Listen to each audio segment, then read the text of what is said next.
রজব মাসের আমল। আপনারা যদি পারেন শুক্র, শনি, রবি 3টা রোজা রাখবেন। এই 3টা রোজা রাখার কারণে আপনার সারা বছর রোজা রাখার সওয়াব মিলে যাবে আলহামদুলিল্লাহ। যারা 3টি রোজা রাখবে, শুক্র, শনি, রবি 3টা যারা রোজা রাখবে, আল্লাহ তাদের সারা বছর রোজা রাখার সওয়াব দান করবেন, 1 নাম্বার।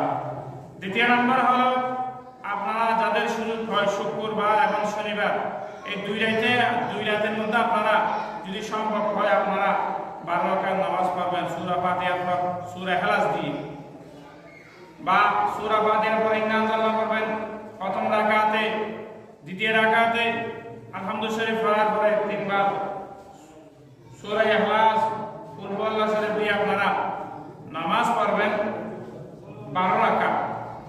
এই 12 রাকাত নামাজ পড়ার কারণে আল্লাহ আপনার সারা বছর রাতে, সারা বছর আপনি দাঁড়িয়ে দাঁড়িয়ে নামাজ পড়লে যতগুলি সওয়াব, আপনি 12 রাকাত যদি আপনি নামাজ আদায় করেন, 27 তারিখ রাত লাইলাতুল মেরাজ, আপনি এই লাইলাতুল মেরাজ আপনি যদি পালন করেন নামাজের মাধ্যমে, লাইলাতুল মেরাজ যদি আপনি যদি নামাজের মাধ্যমে আদায় করুন, পালন করুন, কোরআন তেলাওয়াতের মাধ্যমে, দান খায়রাতের মাধ্যমে এবং রাসূল পাক সাল্লাল্লাহু আলাইহি ওয়াসাল্লামের দরুদ পাকের মাধ্যমে আপনি যখন লাইলাতুল মেরাজের রাত আদায় করবেন, যদি সুযোগ হয় দিনের বেলায় রোজা রাখবেন, তাহলে আপনার সমস্ত গুনাহটা আল্লাহ মাফ করে দেবেন। জোরে সুবহানাল্লাহ।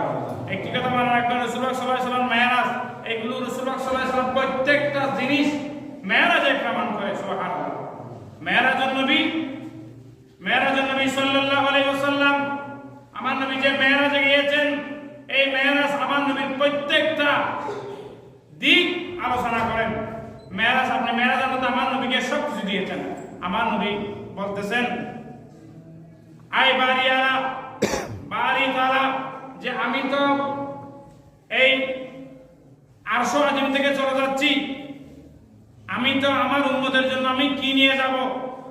তো আমার আল্লাহ বলেন, আই হাবিব রাসূলুল্লাহ, আমরা কালেমার মধ্যে পড়ি লা ইলাহা ইল্লাল্লাহ মুহাম্মাদুর রাসূলুল্লাহ সাল্লাল্লাহু আলাইহি সাল্লাম, আমার আল্লাহ বলেন, হাবিব আমি আপনার উম্মতের জন্য কয়েকটা নিয়ামত আমি দিয়ে যাচ্ছি, তার মধ্যে একটা নিয়ামত হলো নামাজ।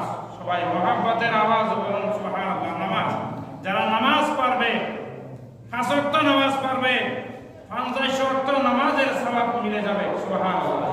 1 নাম্বার। দ্বিতীয় নাম্বার, আমার আল্লাহ